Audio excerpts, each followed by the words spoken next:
Hi guys, this is AC Gamer back with a new video on Illusion Connect. Now in today's video we're going to be talking about the rework for the Sorcerer leader as well as Sakura leader. This will make sure that the Soul Reaper leader will be able to unlock all 6 of his passive at the same time as well as the Sakura leader, I presume. So yeah, let's take a look at it. Hopefully the update does not change how the Sorcerer leader works and doesn't remove his invisibility. Hopefully you guys like this video. Don't forget to like and subscribe. Stay tuned for more content on Illusion Connect.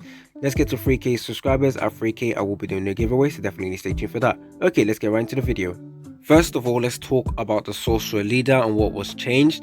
I will go over to the section and so you guys can see what the original skills are for the Sorcerer leader or the Soul Reaper leader, whatever you guys call him.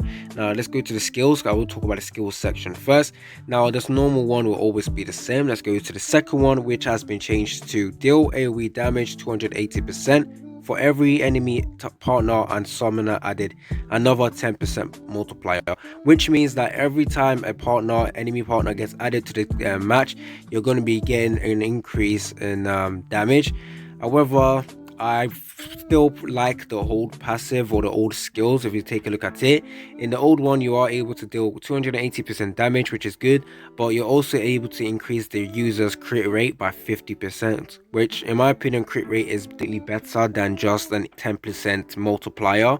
However, I'm not gonna lie, I never used this skill. The only skill I required using was always the shield, especially in PvP content. So yeah, don't really mind the change, but definitely the crit was better. The second one is invisibility for 2 turns. Enemies receive 20% more AoE damage, which in my opinion very good.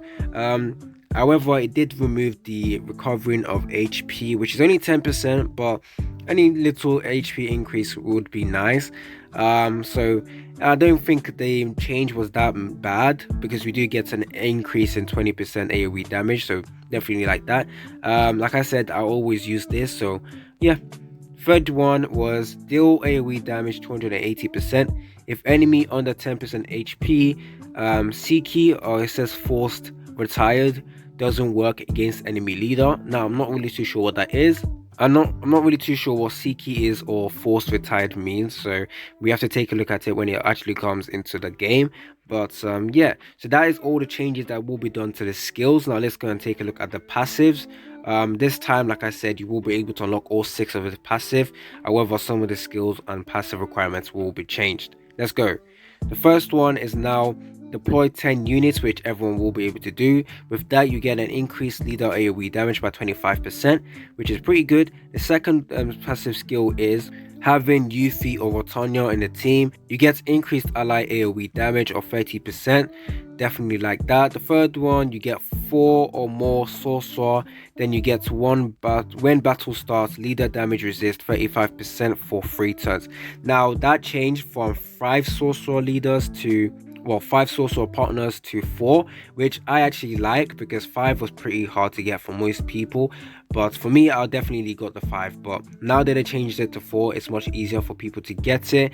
They changed in the skills though, because before it used to be AoE damage. I think they switched it around, so it's no longer AoE damage. Is now the leader has a damage resist of 35%, which in PvP it's going to make it last a bit longer, which is annoying because when I play PvP against sorcerer leaders, the first thing I do is add Selena, so Selena for the shield, and right behind Selena I add Shiki, and because Shiki does a massive amount of damage, she's able to nearly kill the leader or make sure the leader HP goes down. But now that the leader is going to have damage resist of 35%, I am pretty sure this is just going to annoy me, especially with the Ares battlefield. It's just not going to make my tactic work, especially with using Nicola to reduce the damage resistance. So yeah, we have to see how it works. The fourth passive skill has been changed to same partner cost 2 or less. So I believe that means having the same partner with the same cost. Let's take a look at my team right now to take a look at if my units have the same cost. So yep, they do. So 15 cost unit with the Miyuki and the Nicola and the Selena. So that passive should definitely be unlocked for me and for most people as well. So yeah, just having units of the same energy requirements, I believe that activates the passive. Let's go back, press that. Now the next one, which I'm pretty sure is going to annoy people, but it's technically the same of what we have right now, which is collect 80% of sorcerer partner. With that, you get ally increase attack of 15% and defense of, well, actually, sorry, I forgot to talk about this, but yeah, for the one where you have to have the same partner cost 2 or less, the skills you get for that is all allies increase attack by 10% and defense by 10% and HP by 10%. Okay, so with updating 80% sorcerer partner, you get all allies increase attack 15% and defense 15%, which, let's take a look, has been changed for that. So yeah, not bad. Before it's just ally partner increase attack by 15, but now it's additional defense. The sixth passive is deploy 5 SSR partners. With that, you get all allies increase attack by 15%.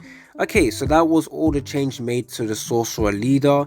I'm not too sure about if it's good or bad, but I don't see this as being like a major disadvantage.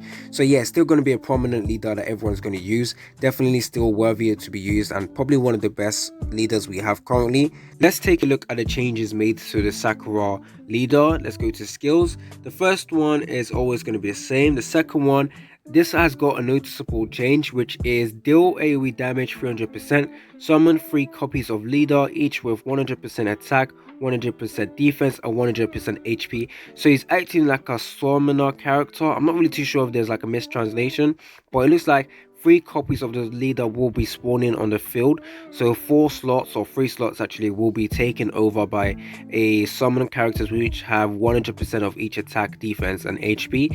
So that might actually be pretty good, because if these 3 copies or the copies of the leader get summoned in front of the leader, that could act like a new unit. So whenever your leader is meant to be taken, it's just a copy. So definitely like it.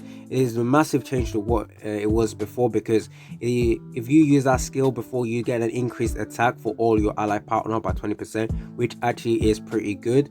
So I'm not really too sure if people are going to hate the change for this guy, but I'm not really too sure if anyone uses him in the first place. But not a bad change.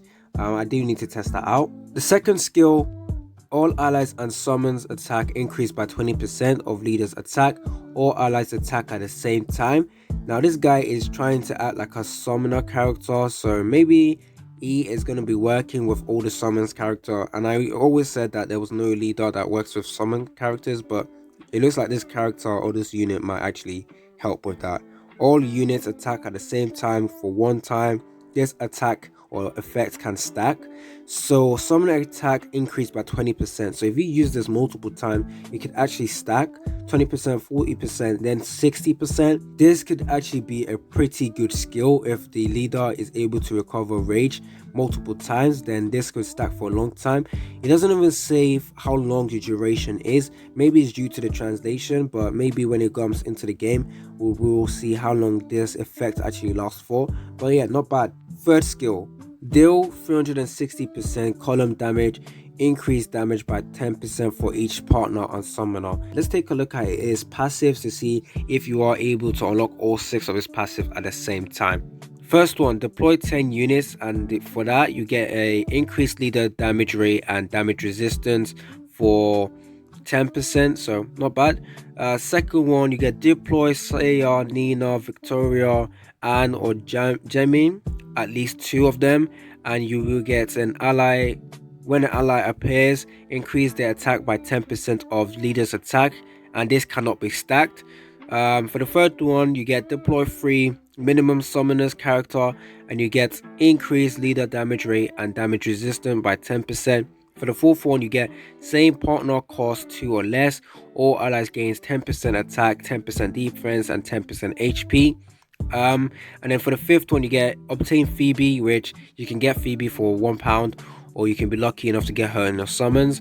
And for that, you get all ally gains 15% attack, 15% defense. For the sixth one, you get deploy 5 SSR units. You get all ally gains 15% HP. So this character has officially been a character that you can use for the summoners unit. I did say before that summoner units don't actually have a designated leader, but yeah, you can definitely use all the summoner characters with this leader. But the thing is, summoner characters are still relatively weak, besides a couple of them that are actually pretty good. So not a unit that I would or not a leader I would definitely use, but I'll still stick with this two over here, even the Nightmare Hunter leader. But yeah, those are the reworks for both leaders, and hopefully you guys can tell me what you think about them in the comment section. If you guys are going to change your leader, if you're going to be using the Sakura leader, or you're still going to be using the Soul Reaper leader. Now that I've gone over all the reworks, I want to go into the Collapse of Dreams. Now I'm pretty sure everyone has unlocked the brand new switch mode where you can go into the collapse stage. What is this over here? Oh my days, we're getting another one. Moment of Darkness. Jesus. Definitely need to save that. I actually didn't know that this was going to be coming out. So on the 9th, this is going to take a while. Is this the miracle stage that will open up? I'm not really too sure. But anyways, over here, the brand new collapse stage is pretty hard with the bomb characters. As you can see, I managed to fill this one, but I decided to do this in today's video. We're going to enter. Oh, I don't have enough. Okay, I'll be right back. Now, I can't guarantee that we'll be able to do this stage and 3-star it at this time. However, if I'm lucky enough, I should be able to. With this, I need to make sure I have healers on hand, because it could annoy me if I don't. This one doesn't give me any boost in terms of drops, so I'm just going to go with this team. If I don't get the perfect roll, I will just retry this over and over again. What I'm going to do is add this first. Okay, healer's ready, but I'm going to add Miyuki first. I have to make sure this all stacks and wait a couple of turns. Actually, I probably shouldn't have put her in front. Oh my days, really? Nah, I shouldn't do that first. I need, actually I could. Now I need to make sure I have enough for 15 and 18. My mouse is pretty bad.